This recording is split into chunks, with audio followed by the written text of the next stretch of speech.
தாயாரு ஆமா ஆக்ரோஷக்காளி கொண்டவா அவ கோவப்பட்டு இந்த புவிக்கு வரும்போது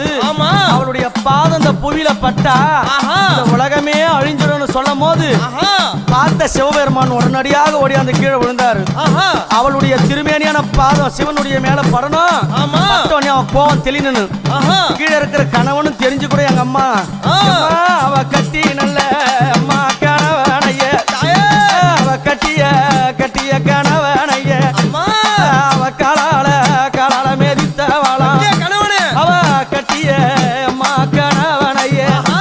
அவ காலால அம்மா மேதித்தவளா அவ புலித்தோளாட காரியா அவ சில வளர்ந்த